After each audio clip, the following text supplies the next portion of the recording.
안녕하세요. 부자되는 매직TV 시청자 여러분. 오늘도 이렇게 소중한 시간을 내어주시고 제 영상을 시청해주셔서 감사합니다. 오늘은 2021년 11월 8일 새벽 시간입니다. 오늘 나눌 주제는 부동산 관련 재개발 절차에 대해서 정리해 드리려고 합니다. 총 두 가지에 대해서 말씀드릴 예정인데요. 첫 번째는 재개발 절차에 대해서 알아보겠습니다. 두 번째는 재개발 투자자가 재개발 절차에 대해서 알아야 하는 이유에 대해서 정리해 보겠습니다. 우선 재개발 절차에 대해서 정리해 볼까요? 재개발 절차는 아래와 같이 13단계로 구성되어 있는데요. 차근차근 알아보죠. 첫 번째, 기본계획 수립, 그리고 구역 지정, 그리고 추진위원회 구성, 조합 설립 인가, 시공사 선정, 사업 시행 인가, 조합원 분양 신청, 관리처분 계획 인가, 이주 및 철거, 착공 및 일반 분양, 준공 및 입주, 이전 고시, 그리고 청산으로 이루어져 있습니다. 하나, 기본계획 수립 단계에 대해서 정리해 보겠습니다. 기본계획 수립 단계는 시장이 시를 어떻게 개발할지에 대해서 기본적인 개발 계획을 세우는 단계를 말합니다. 해당 단계의 특징은 정리해 보자면 다음과 같은데요. 이 단계에서는 구체적인 계획이 아니고 러프한 계획들을 세워나가는 단계입니다. 두 번째로 구역 지정 단계에 대해서 정리해 보겠습니다. 구역 지정 단계는 해당 단계를 거치면 해당 동네 주민들은 오호, 우리 동네가 재개발될 수 있다고 하는데 맞나? 설레이네 라며 기대감에 동네방네 소문이 나는 단계입니다. 왜냐하면 시장 군수 구청장이 재개발을 할 수 있는 구역으로 지정하거나 구역 주민 및 시도 조례에 정하는 바에 따라 집주인과 땅 주인의 동의를 얻어 해당 지역을 재개발 구역으로 지정해 줄 것을 제안해서 시장 군수 구청장으로부터 구역 지정을 받는 단계이기 때문입니다. 세 번째로 추진위원 구성 단계에 대해서 정리해 보겠습니다. 구역 지정 단계가 끝나면 추진위원회 구성 단계로 돌입하는데요. 해당 단계에서는 조합 설립이 될 때까지 재개발을 준비하는 단계고요. 해당 지역의 집주인 및 땅 주인의 2분의 1 이상의 동의를 얻어 시장의 승인을 받는 단계입니다. 네 번째는 조합 설립 인가 단계에 대해서 정리해 보겠습니다.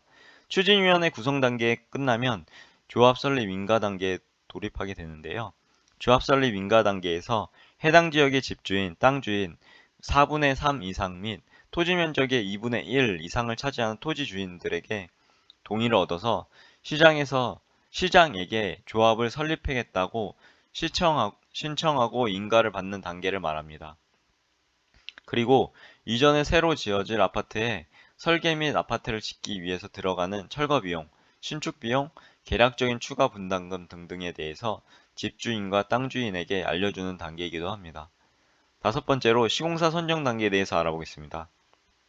조합 설립 인가 단계가 끝나면 시공사 선정 단계에 돌입하게 되는데요. 시공사 선정 단계에서는 여러 물망에 오르는 건설회사를 대상으로 경쟁 입찰을 실시해서 시공사를 선정하게 됩니다. 다시 말해서 재개발 공사를 진행할 건설회사를 선정하는 단계입니다. 여섯 번째로 사업 시행 인가 단계에 대해서 정리해 보겠습니다. 시공사 선정 단계가 끝나면 사업 시행 인가 단계에 돌입하게 되는데요. 사업 시행 인가 단계에서 해당 조합원의 동의를 얻게 되고 사업 시행 계획서를 작성하게 되는데요. 즉 해당 재개발 사업을 어떻게 진행할 건지 그리고 어떠한 방식으로 진행할지에 대한 부분을 정리하고 해당 사업 시행 계획서를 시장에게 제출해서 재개발 사업을 진행해도 좋다는 인가를 받는 단계를 말합니다. 하지만 2단계의 사업 시행 계획은 구체적인 계획은 아니고 간단한 하나의 밑그림이라고 생각하시면 될 것 같습니다. 7. 조합원 분양 신청 단계에 대해서 정리해 보겠습니다. 사업 시행 인가 단계가 끝나면 조합원 분양 신청 단계에 돌입하게 되는데요. 조합원 분양 신청 단계에서는 집주인과 땅 주인에게 분양 신청 기간 및 기타 사항을 통지하며 그들에게서 분양 신청을 받는 단계라고 말합니다. 여덟 번째로 관리 처분 계획 단계, 계획 인가 단계에 대해서 정리해 보겠습니다. 조합원 분양 신청 단계가 끝나면 관리 처분 계획 인가 단계를 돌입하게 되는데요. 관리 처분 계획 인가에서는 신규 아파트를 분양받을 수 있는 조합원의 조건 및 분양을 받을 수 있는 아파트 평형대를 정하게 됩니다. 만약 해당 조합원이 있다고 생각되어져도 아파트를 분양받을 수 없는 조건일 경우 아파트 대신 현금 청산을 받게 되는데요. 그리고 현금 대신 아파트를 받는다고 하더라도 원하는 평형대의 아파트를 분양받지 못할 수도 있습니다. 그 외에 두 사람이 공동으로 주택 및 토지를 가지고 있을 때는 아파트 한 채만 분양받을 수 있다 등등 해당 사항이 1차적인 결정이 이루어지게 됩니다. 또한 해당 지역의 조합원이 가지고 있는 주택의 가치가 분양받는 아파트의 가치보다 적은 경우에는 조합원이 부담해야 할 분담금이 얼마인지 결정되며, 그리고 조합원이 가지고 있는 주택의 가치가 분양받는 아파트의 가치보다 큰 경우 돌려받을 수 있는 환급금이 얼마인지 결정이 됩니다. 아홉 번째는 이주 및 철거 단계에 대해서 정리해 보겠습니다. 관리처분 계획 인가 단계가 끝나면 이주 및 철거 단계에 돌입하게 되는데요. 이주 및 철거 단계는 본격적으로 재개발 공사를 위해서 해당 지역의 주민들이 이주를 하는 단계이고, 해당 이주비는 시공사와 국가에서 빌려주거나 지원을 해주게 됩니다. 열 번째로 착공 및 일반 분양 단계에서 정리해 보겠습니다. 이주 및 철거 단계가 끝나면 착공 및 일반 분양 단계에 돌입하게 되는데요. 착공 및 일반 분양 단계는 본격적인 재개발 공사에 착수하는 단계이자 일곱 번째 단계인 조합원 분양 신청 단계에서 조합원들에게 분양하고 남은 잔여 아파트를 일반인들에게 분양하는 단계입니다. 이때 블로거들이나 유튜버들이 해당 일반 분양에 대한 분양 공고들을 나르고 소개하는 단계이기도 하는데요. 즉 투자자들의 해당 아파트들에게 많은 관심이 쏠리는 단계이기도 합니다. 11. 준공 및 입주 단계에 대해서 정리해 보겠습니다. 착공 및 일반 분양 단계가 끝나면 준공 및 입주 단계에 돌입하게 되는데요. 준공 및 입주 단계는 예전에 계획했던 재개발 사업이 차질 없이 진행이 되고 어떻게 진행되고 있는지 확인 및 해당 아파트를 입주하는 단계입니다. 새로운 아파트에 입주를 하는 실거주자나 조합원들께서는 감회가 새로우실 텐데요. 그리고 설레기도 하실 텐데요. 저도 또한 새로운 아파트에 입주하는 상상을만 해도 행복해지네요. 저도 꼭 아파트를 청약해서 신규 아파트에 입주할 수 있도록 더욱 노력을 해봐야 되겠습니다. 12. 이전 고시 단계에 대해서 정리해 보겠습니다. 준공 및 입주 단계가 끝나면 이전 고시 단계에 돌입하게 되는데요. 즉 말 그대로 조합원들이 분양받은 아파트의 주인 이름을 자기 이름으로 바꾸는 단계입니다. 한마디로 소유권을 이전하는 단계이죠. 마지막으로 청산 단계에 대해서 정리해 보겠습니다. 이전 고시 단계가 끝나면 마지막 단계인 청산 단계에 돌입하게 되는데요. 앞에서 말씀드린 8번째 관리처분계획 인가 단계에서 결정한 대로 조합원이 이전에 가지고 있었던 주택의 감정가격이 신규로 분양받은 아파트 분양가격보다 적은 경우에는 분담금을 내게 되고요. 그리고 만약 조합원이 이전에 가지고 있던 주택의 감정가격이 신규로 분양받는 아파트의 분양가격보다 큰 경우에는 환급금을 받게 됩니다. 해당 단계를 마지막으로 재개발의 모든 단계가 마무리되고 해당 조합은 해체 수수금을 받게 됩니다. 그런 재개발 투자자가 재개발 절차에 대해서 알아야 하는 이유를 정리해 볼까요? 결론부터 말씀드리자면 재개발 투자자가 위에서 알아본 재개발 절차에 대해서 머릿속에 넣어두어야 하는 이유는 바로 해당 절차를 잘 알아야 투자자가 생각하는 투자 자금과 함께 시기적절한 정확한 투자를 할 수 있기 때문입니다. 즉 재개발 투자에 성공하신다면 새로운 아파트에 분양 받으시는 것보다 더욱 많은 시세 차익을 볼 수 있게 되는데요. 참고로 투자하시고 싶으신 재개발 지역의 사업 진행 단계를 정확하게 이해하고 알고 싶고 궁금하신다면 해당 지역의 관할 구청의 지적과나 토지관리과에 방문하셔서 확인해 보시면 될 것 같습니다.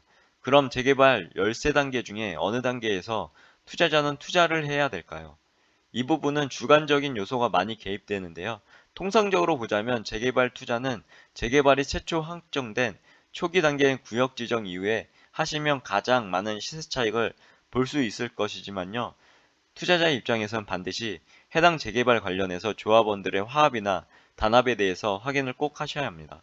왜냐하면 의견이 달라지게 될 경우 재개발까지 엄청난 시간이 소요가 될 수 있거든요.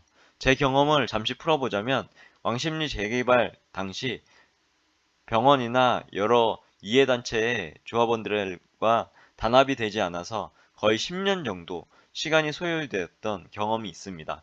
그래서 여러분께서 재개발에 투자를 하고 쉽다고 하신다면 해당 지역의 중개업소를 꼭 방문하셔서 중개사에게 재개발의 진행 정도와 속도, 그리고 조합원들의 화합 및 단합 여부를 반드시 체크하고 확인하시고 투자하시길 추천드립니다. 그리고 발품을 꼭 팔아서 재개발되는 지역을 방문하시고 해당 지역의 분위기를 주도 면밀하게 파악하시면 좋을 것 같네요. 그럼 결론을 정리해 보겠습니다. 이제까지 부동산 관련 재개발 절차에 대해서 정리해 드립냐에 대해서 알아봤는데요. 주요 내용을 정리해 보자면 아래와 같습니다. 하나, 재개발 절차는 아래와 같이 13단계로 구성됩니다.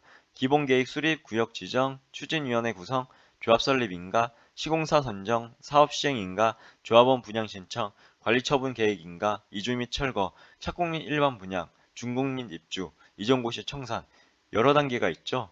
그리고 두 번째로 재개발 투자자가 위에서 알아본 재개발 절차에 의해서 머릿속에 넣어둬야 하는 이유는 바로 해당 절차를 잘 알아야 투자자가 생각하는 투자 자금과 함께 시기절절한 정확한 투자를 할 수 있기 때문입니다.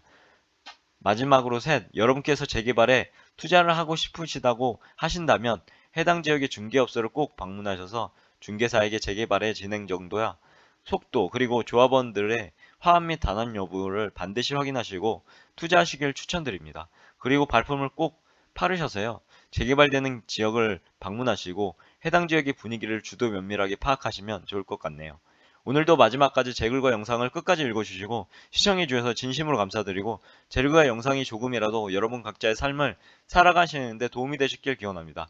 앞으로도 더욱 좋은 블로그를 남기는 제가 되도록 열심히 노력하겠습니다. 그리고 제 글을 읽으시면 말이 됩니다. 항상 말에는 반드시 삶을 움직이는 힘이 있습니다. 제가 열심히 정성스럽게 정리한 저만의 지식과 1일 1블로그하는 제 블로그에 담긴 글들을 통해서 여러분의 삶과 운명을 반드시 조각하시고 움직이시길 기원합니다. 이상입니다. 감사합니다. 좋은 하루 되세요.